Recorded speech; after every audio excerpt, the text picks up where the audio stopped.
guys, so I'm here today for a book haul. I've decided to do sort of mid-month book haul because I've been sent a few books that are exciting and picked up a couple of books that are exciting, and I just can't wait till the end of the month to share them with you guys. So let's get started, shall we? The first book I'm going to show you is one that I actually bought last month in Ripping Yarn's second-hand bookshop before it closed down. I lent it to a friend as soon as I got it, so I wasn't able to show it to you, and that is John Fill's A Maggot. This was £2.50 and it is like split spine and quite well read, but I don't mind, it'll still read just as well for me. John Fill's is the author of The Collector, which I also picked up last month, really wanting to read, but when I saw this in second-hand bookshop I thought it was such a bargain, and I think I'm going to like his stuff that I would just pick this up as well. And apparently it's about 5 characters, 4 men and 1 woman, who are travelling to a mysterious rendezvous in the 1700s, and there is obsession and madness and desire and murder, and I love all of these things, so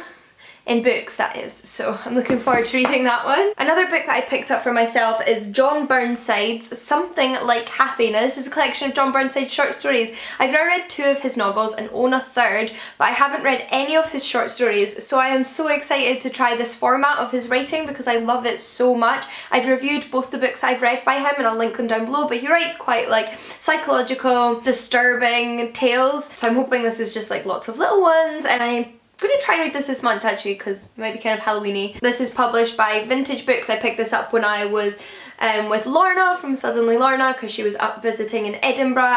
If you don't know her channel then I'll link it down below, but I'm glad I picked this one up. Now the next book was sent to me by the publisher. They sent me an email asking if I would like it, and I jumped on the chance to receive a copy because I had seen pictures of it on Twitter and admired it, and it is Doctor Who Time Lord Fairy Tales. Now this is a stunner of a book, a big book of fairy tales, all supposed to be fairy tales that were told to Time Lord children on Gallifrey when they were young, so just the traditional fairy tales of Gallifrey. And this is published by Puffin. If you're a Doctor Who fan and a fairy tale fan, then this is probably something you might want to check out, and I'm really intrigued to see what it's like inside. But once again, like how pretty. Just, so pretty. The next book I picked up for myself is another collection of short stories, and it's Karen Russell's Vampires in the Lemon Grove. Now I've heard Mercedes over at Mercy's Bookish Musings and Jen over at Jen V Campbell talk about Karen Russell's short stories, and I've wanted to pick up a collection for ages. I wanted to pick up, is it St. Lucy's Home for something with wolves in the title, but when I was in a bookshop this was the only one they had, so I just decided, hey, I will go for this one. I think she's got 3 collections of short stories so far, so yeah, I'm really excited to try out some of her short stories since Jen and Mercedes speak so highly of her. And the last book I bought myself was The Secret of Platform 13 by Eva Ibbotson.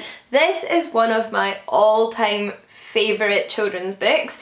It was one of the inspirations for J.K. Rowling's Harry Potter, like she acknowledges that, and it is superbly magical. It's actually the only of Eva Ibbotson's books I've ever read. I don't know why I never read any more of hers as a kid since I love this one so much, but I used to take it out of the library again and again and again, but never owned my own copy, and have been craving a reread recently, so I decided to pick myself my own copy up. It's basically about a magical realm that you can get to through Platform 13, and a young boy from that realm is raised in our realm, and it's about him finding out who he is and mistaken identities, and it's just so much fun. It's just, if you like Harry Potter then I would really recommend that you check out this. It's so good, and I can't wait to dip back into it. Now the next books were all sent to me by the publishers. The first 2 I'll show you are books that I specifically requested from the publishers because I would really like to read them and talk about them with you guys, and those are Grief is the Thing with Feathers by Max Porter, which is published by Faber. Now this is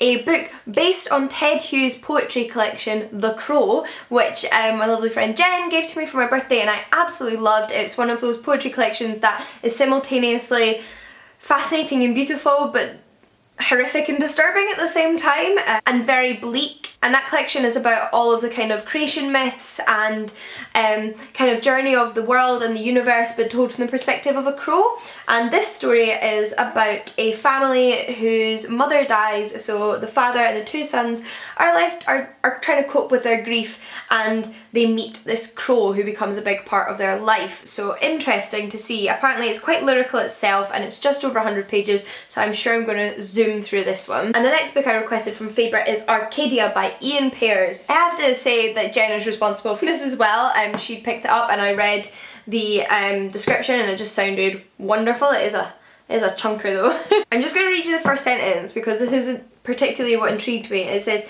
in the basement of a professor's house in Oxford, 15-year-old Rosie goes in search of a missing cat and instead finds herself in a different world. I don't know if that reminds you of anything. It certainly reminded me of Alice in Wonderland, so that was the reason that this sounded super good. And this is, the cover is pretty awesome. The next one that was sent to me by Titan Books. They asked if I would like a copy of this and I said yes because I have been meaning to read Stephen King for ages. He's one of my authors that I wanted to particularly read in 2015, you might have seen. So they sent me a copy of Stephen King's Joyland, which they have republished in a hardback edition like this, which is very nicely published, and it's got deckled edges. I don't know if you can, it's hard to show deckled edges. That's what it looks like. And it's illustrated inside. Now all of this is illustrated by different people, so the inside illustrations are done by Robert McGuinness. The back, which I quite like, which is like a theme park, is done by Susan Hunt Yule, and the front is done by Glenn Orbick. This is the only bit I don't really like. I mean, I haven't read Joyland, so I don't know. This may be particularly relevant to the plot, but it is a bit like, I don't know, like a half-naked woman with a towel and a gun.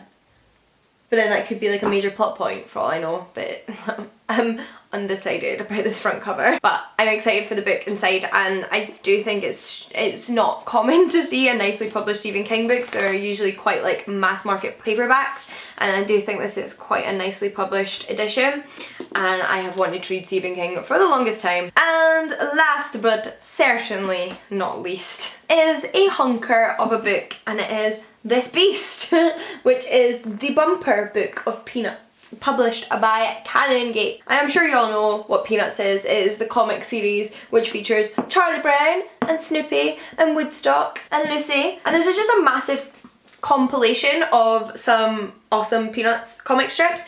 So like this, just like a various selection of Peanuts, like so. Canongate published these lovely big hardbacks of all the years of Peanuts, so you can get like 1980 to 1981, 1976 to 1977 in like a big bind up. But this is just a special one-off one collecting like a variety of them together. And this is probably quite a fun way to start with Peanuts. Organised gift for Peanut fans. So yeah, this is fantastic. Peanuts is really funny. It's very like, it's just quite nice straightforward humour. Like, it's good fun and it's kind of appropriate for everybody. But those are all the books I wanted to show you in this video. No doubt there will be another book haul at the end of the month, so look out for that. And until next time guys, happy reading, and I'll see you all again soon. Bye!